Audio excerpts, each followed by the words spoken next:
Hello friend. तो आज हम इस वीडियो में बात करने वाले हैं कॉक्लियर इम्प्लांट के बारे में।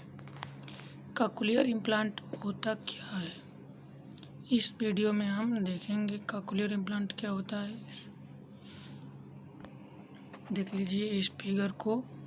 कॉक्लियर इम्प्लांट में क्या किया जाता है इसके बारे में हम देखेंगे। देखिए ये जो बाहर दिख रहा है ये हमारे टिम्पैनिक मेम्ब्रेन के ऊपर इन टेम्पोरल लोब में लगता है एक्सटर्नल मैग्नेट, इसको बोलते हैं। बीच में जो होता है इंटरनल रिसीवर, जो हमारे अंदर सर्जरी करके लगाया जाता है। देखिए कॉक्लियर इम्प्लांट क्या है और कैसे काम करता है।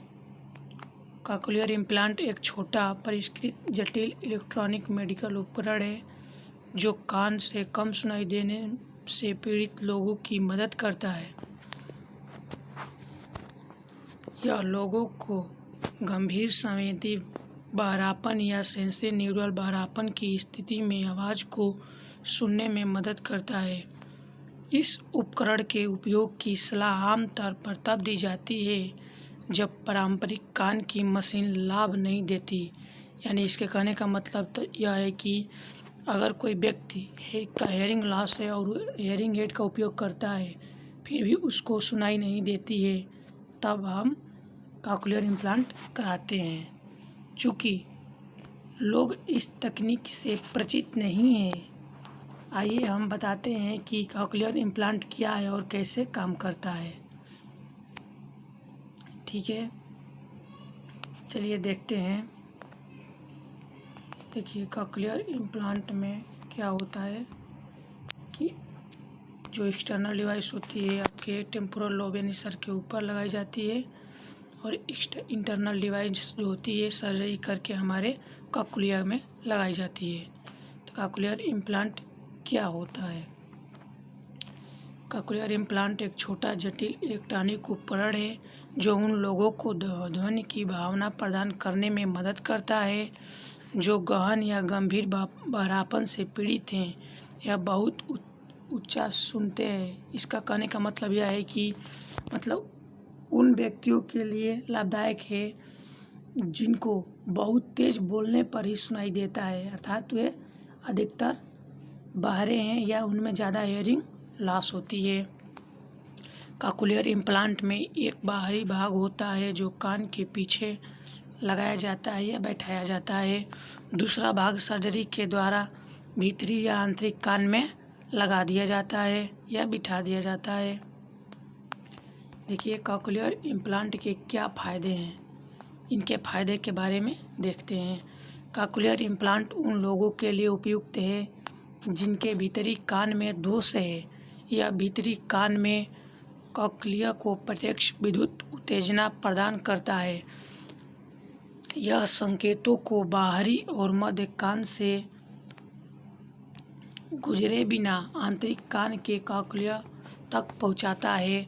दूसरे शब्दों में कहा जाए तो कॉक्लियर इम्प्लांट एक कॉक्लिया का कार्य करता है। ठीक, देखिए कॉक्लियर इम्प्लांट की आवश्यकता क्यों होती है और कान की मशीन की क्यों नहीं। इसके कहने का मतलब है कि हम कॉक्लियर इम्प्लांट क्यों कराएं, हेयरिंग एड से ही काम चलाएं तो क्यों कराएं, इसके बारे में इस अब जवाब मिल जाएगा आपको। देखिए यह एक बुनियादी सवाल है जो ज़्यादातर लोगों द्वारा पूछा जाता है जब उन्हें कॉक्लियर इम्प्लांट लगवाने की सलाह दी जाती है।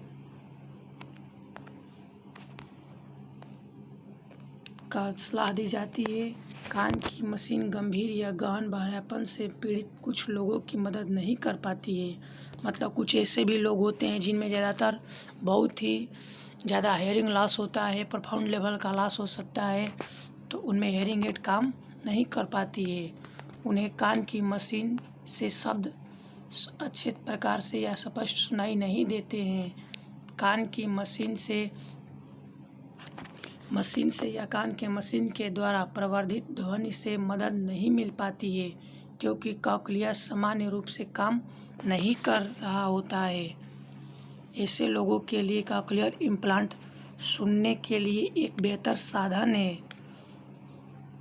दोनों के बीच का, चलिए हम देख लेते हैं मानव कॉकलिया कैसे काम करती है। मतलब दोनों के बीच के ओवल विंडो और राउंड विंडो, इन दोनों के बीच में हम इलेक्ट्रोड्स लगाते हैं, ठीक, और कॉकलिया में सेट कर देते हैं। देख लीजिए इस फिगर को। चलिए आगे देखते हैं।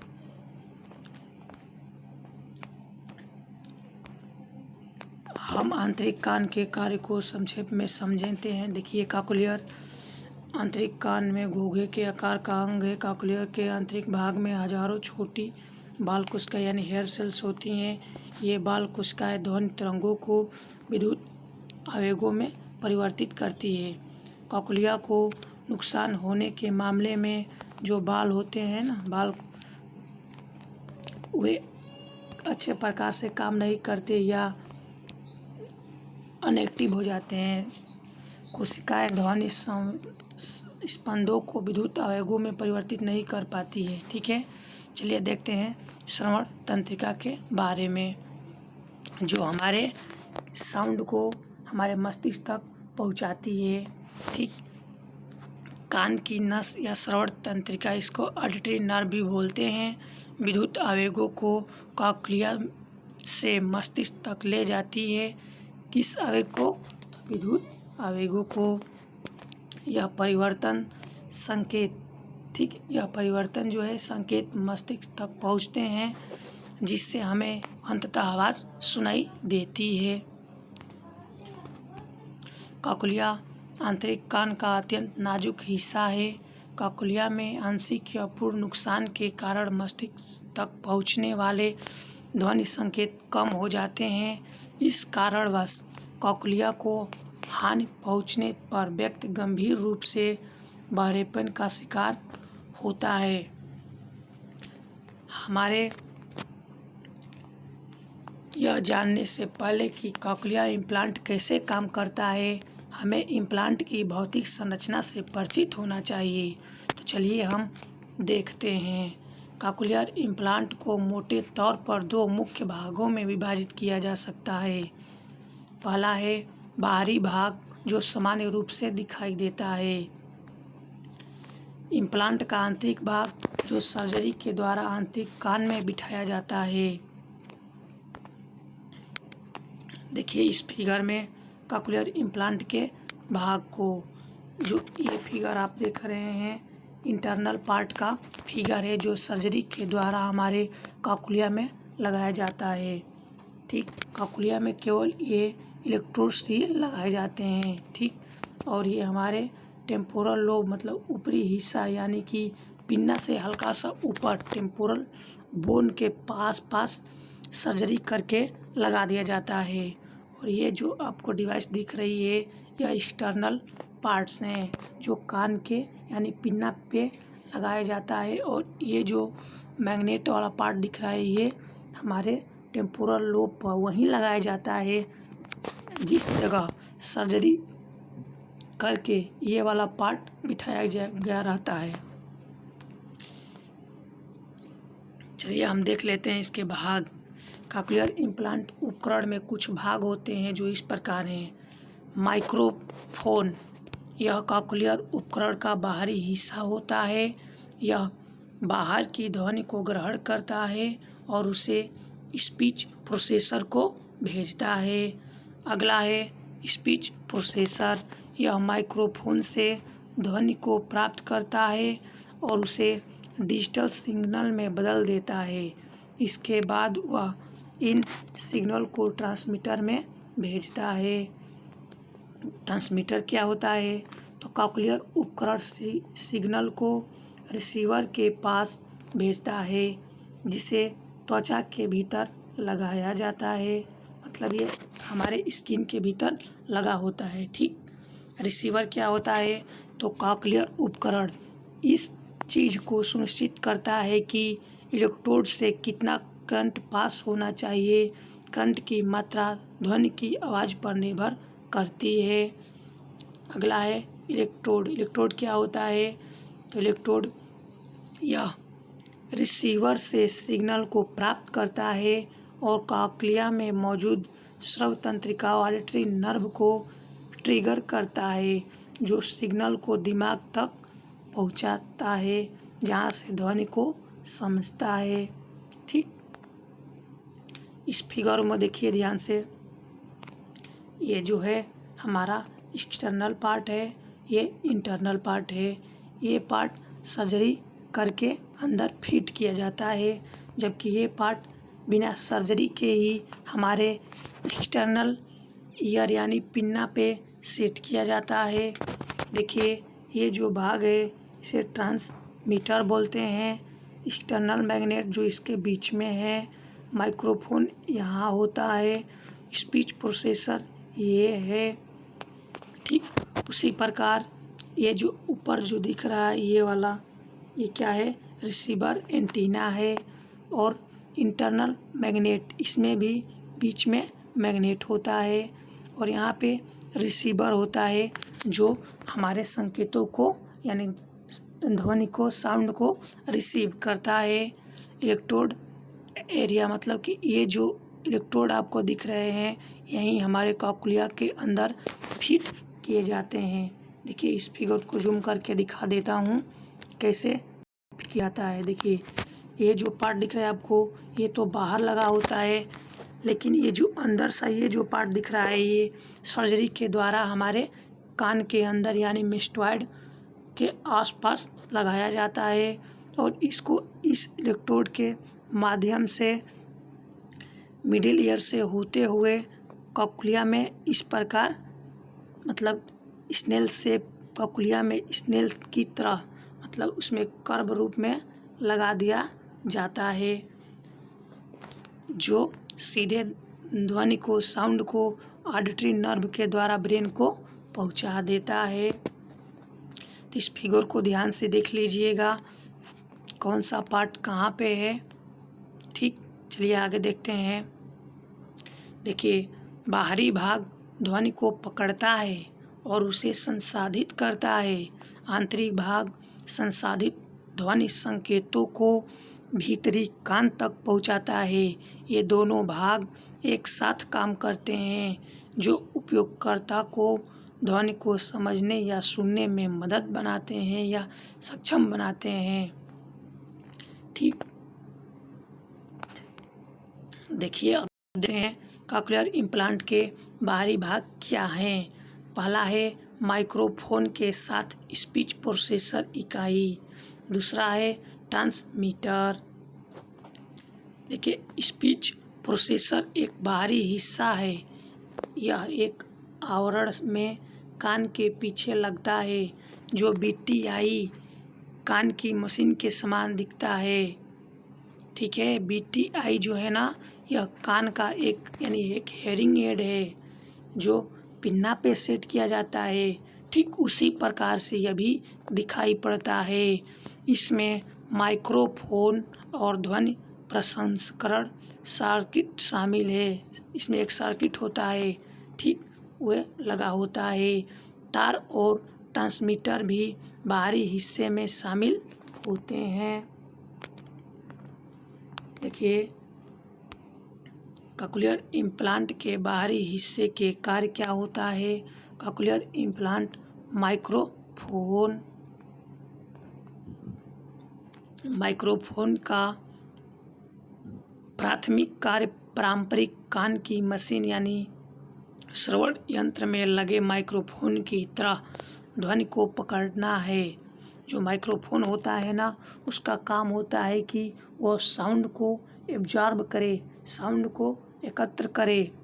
ये ध्वनि संकेत तब स्पीच प्रोसेसर तक पहुंचा दिया जाता है।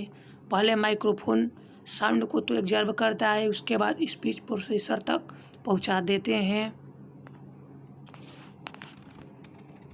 ठीक, उसके बाद देखिए इम्प्लांट के आंतरिक मुख्य भाग जब पहुंच जाता है स्पीच प्रोसेसर तक, उसके बाद से वे हमारे आंतरिक इम्प्लांट के आंतरिक भाग होते हैं, जैसे रिसीवर, तो रिसीवर के पास आता है।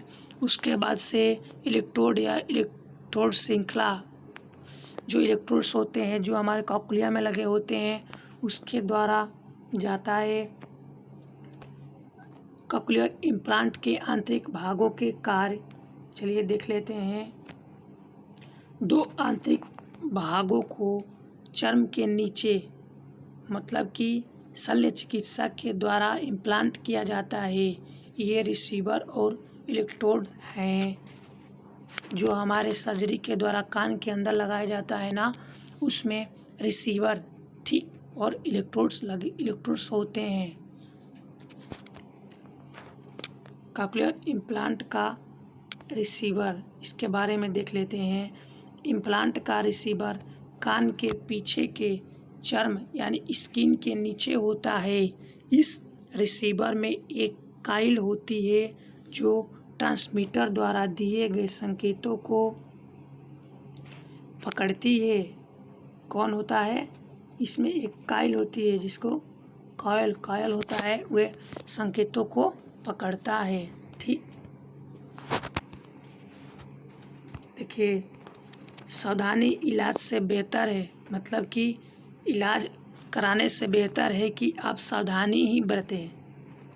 चलिए देखते हैं। सुनने की समस्या का जल्द से जल्द पता लगने से हम बहरापन श्रवण हानि को बढ़ने से रोक सकते हैं।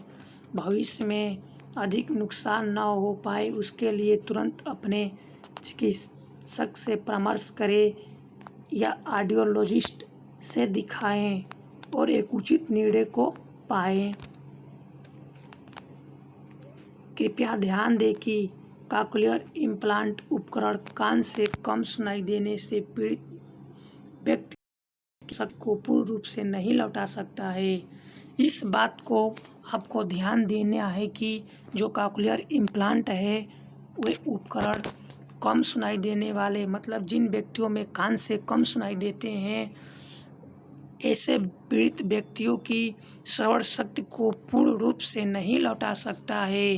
कॉक्लियर इम्प्लांट सर्जरी करके यानी कि कर्णावर्ती प्रत्यारोपण शल्य चिकित्सा के द्वारा इससे कुछ हद तक ध्वनि की सनसनी को सुनने की क्षमता को पुनर्स्थापित करना संभव है।